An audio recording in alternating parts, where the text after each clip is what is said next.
In this section, we're going to be talking about reverse VPN tunneling. This is a good follow-up for our Basics of C2 section because we're coming from that perspective of network direction again.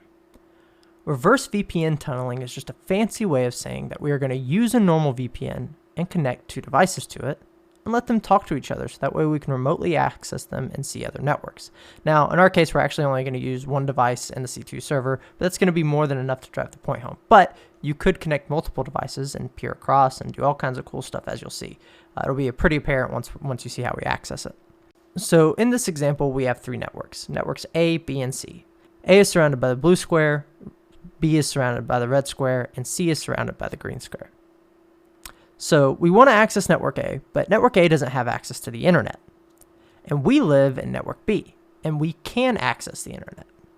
So if we manually connect a device that has a separate network interface that can both connect to the internet, and we'll call this network C, and we take that device and use a different network interface on it to connect to network A manually, we would now have a means to access network A. But how? Well, that's where the VPN comes in. So if we configure a VPN and connect network B and C to it, and then in the VPN server allow the VPN devices to see each other, we can now do something like SSH into our device on network C, and then we can remotely access the device that we couldn't access before. That's because we'll be technically on network C, we'll be on that device, and it can see into network A. The device in network C is connecting in a reverse capacity to our VPN in terms of direction. It's connecting to us so that we can actually then talk to it. And it's creating a tunnel of sorts that we can use to kind of bridge these connections. It's not quite the same as like bind and reverse shells, but it's just the directionality of it. Normally when you're thinking of a VPN, you want to connect to the VPN so you can go through it. This time we're connecting to the VPN because we want the VPN to go through us. So it kind of flips it around, hence the reverse nature. So in this section, we're actually going to be building on top of this setup, as it's going to be useful in a later scenario of the course. To do this, we can simply run the pre-configured Terraform that I have to spin up a quick server. Now, if you don't have an AWS account and you would like to do this manually, you may simply spin up a Ubuntu VM or something locally, and that will act as your VPN server. It'll all be done locally, but it's all the same premise of stuff. But throughout this course, I will be using Terraform a lot, and I encourage your use of it. I highly recommend that you take advantage of all the material that's being provided and learn Terraform along the way. I want this course to be as accessible as possible though, so I will always include manual instructions for those of you who are simply unable to make use of the cloud-hosted solution to try out the Terraform stuff. In fact, most of the manual instructions will simply be a vagrant up on the Ubuntu VM that I provided. You can create separate folders and simply use that. It's very versatile. So that'll be most of the instructions I provide. I'm assuming most people in this course know how to set up a VM and are able to follow the steps from there. So that said, Terraform is the desired usage and use case for this course. It's going to be applicable in the real world. I highly recommend that you try to give it a shot if you're in a position where you can. It actually doesn't cost anything to run in AWS, but you do have to supply certain information. That said, accessibility is really important, so just keep those things in mind. I want to emphasize that because it is going to be very Terraform heavy throughout the rest of the course. Okay, so it's demo time. So now I'm actually going to run a Terraform script to configure my VPN server. So we'll run a Terraform plan real quick, and it's going to show me what exactly it's going to do. It's going to set up a Ubuntu-based system, and the VPN group it's going to add is actually just one for SSH and port 1194, which is the default OpenVPN port. Let's actually take a look at that Terraform real quick. So vpn.tf, and we can see here we want port 1194 UDP for the VPN. You can change this, you can use whatever port you want. I'm just sticking to the default standards just so it's kind of something familiar with everyone. All right, so let's run a Terraform apply.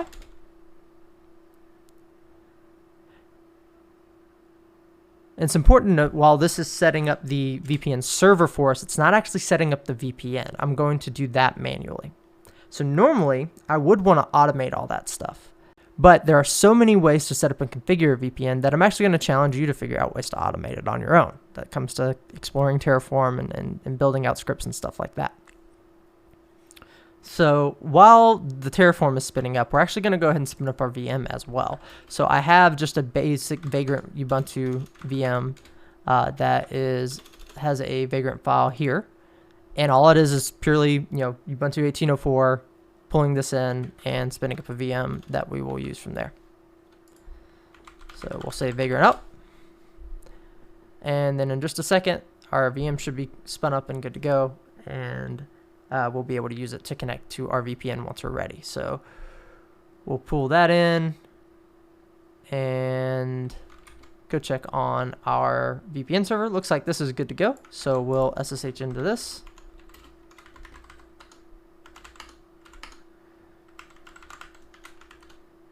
Oop, a little copy paste error there.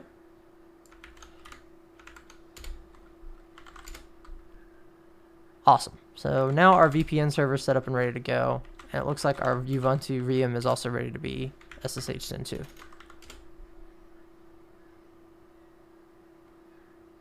Sweet. All right. So like I said, normally we would want to configure some automation around the VPN, but this is also a course where I want to make sure that we're getting as hands-on as possible. That's why I'm always stepping to the side, actually hopping on the keyboard and showing you all what it is that you need to do to configure these things.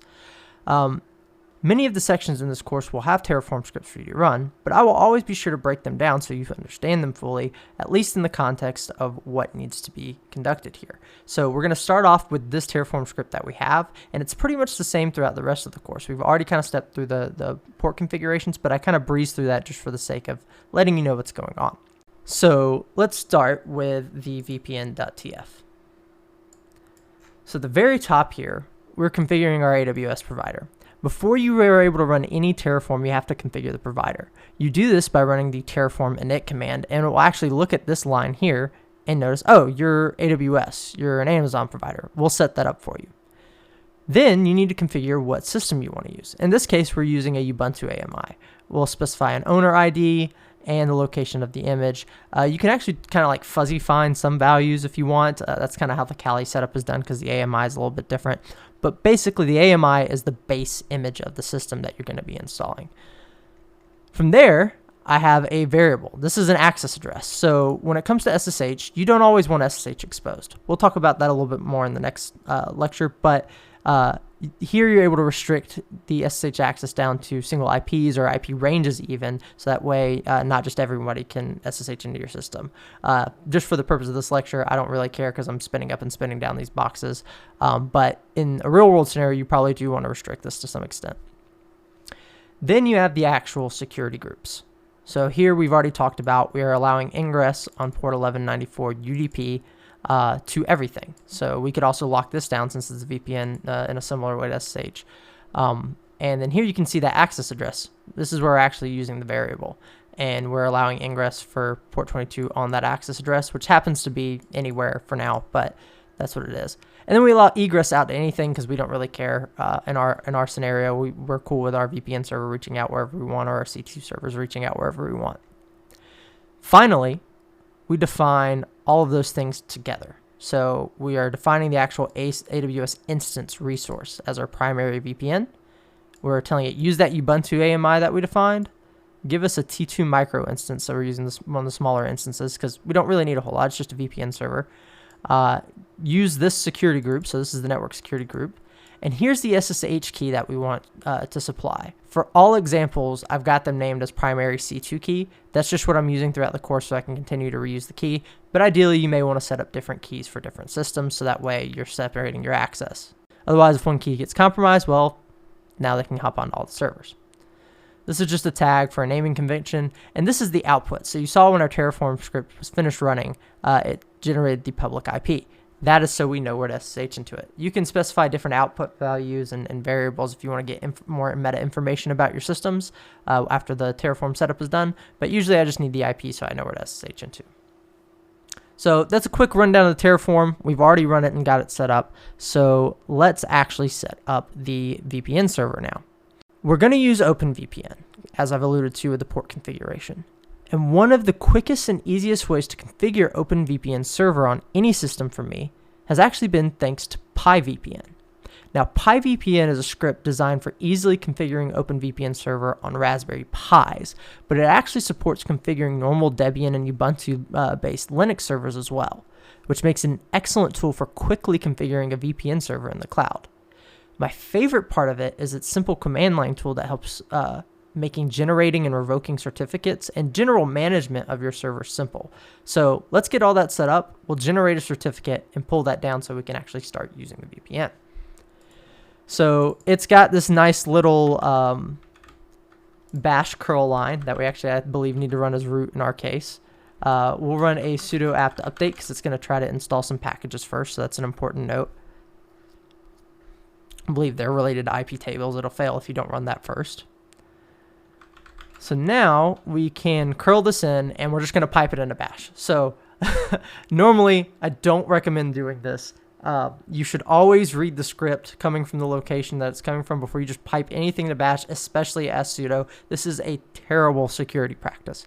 However, it is their recommended method of setting it up, so we're going to stick to it. But you can just go fetch the script and run it with bash because, you know, an attacker could change this on the fly. There's lots of scenarios here for why this is just really bad and nasty, and I don't recommend it.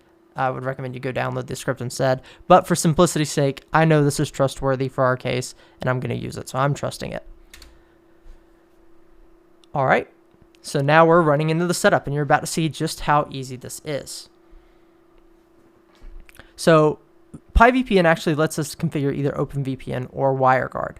We're going to stick with OpenVPN for now, but that's important just to keep in mind. So this is just telling us that we need a static IP. We already have one. We're good to go. We're going to let our Ubuntu user hold the configurations, but you could break this out more if you wanted to have a specific VPN user where you stored certificates and stuff like that. You know, silo things off and lock them down more. But we'll keep it as this user for now. And here's where we want to make sure we select OpenVPN.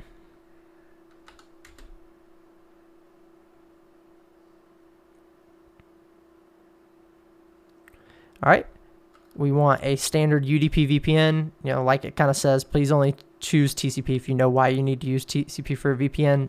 In our case, there's no need to stray away from the defaults. This is a VPN. We can use UDP, not a big deal at all. We'll also keep that default port value because that's what our server is already configured to use.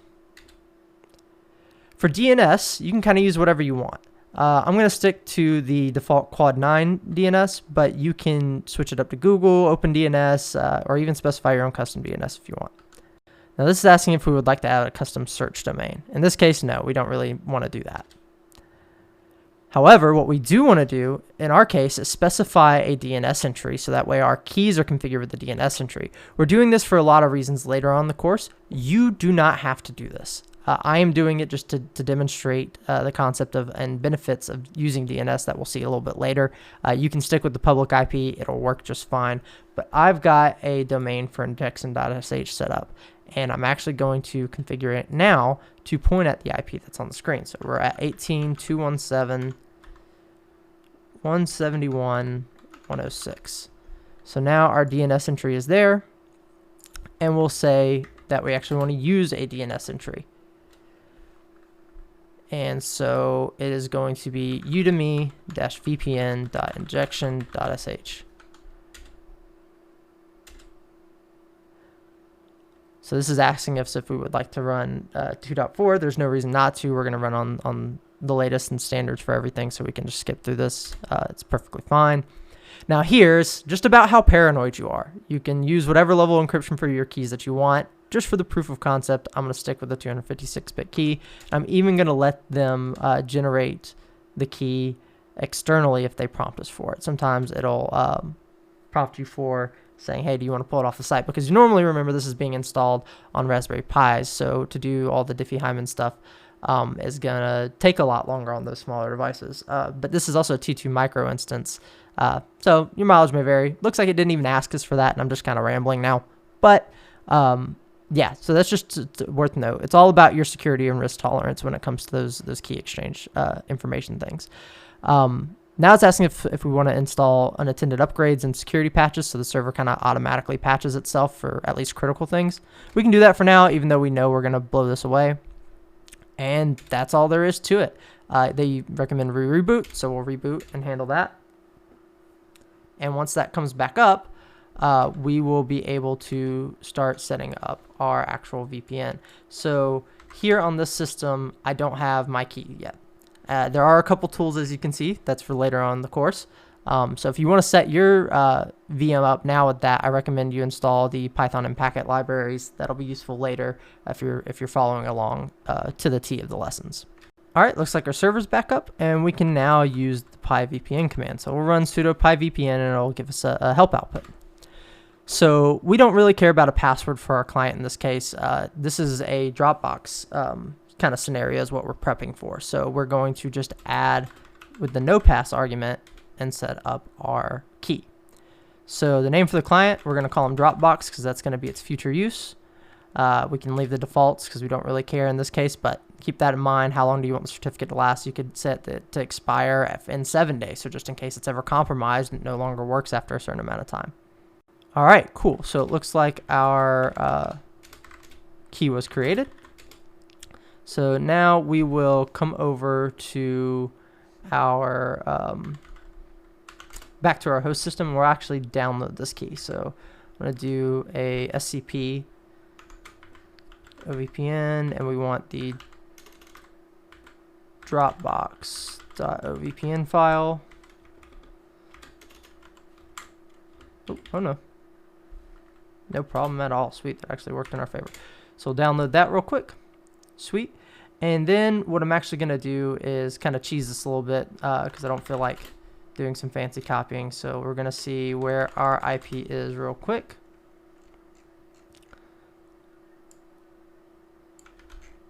Cool. And we'll set up a quick simple HTTP server for 8080 and come over to our Ubuntu VM and just go wget that real quick. You can copy this any way you want. This is just how I'm choosing to do it because it's quick. Awesome. So now we can go back to that VPN server and we're going to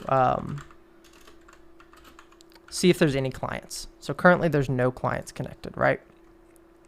So now we just need to test this. So we've got our VM set up, and this is going to be our Dropbox. I'm not going to set up a real Dropbox. We'll talk more about Dropboxes once we get to that lesson, but it's going to be a VM that's going to simulate a Dropbox, and it's going to be good enough. But for now, since we're just setting up a VPN and demonstrating the concept of reverse VPN tunneling, it doesn't matter what the purpose of our system's for. I'm just kind of presetting us up.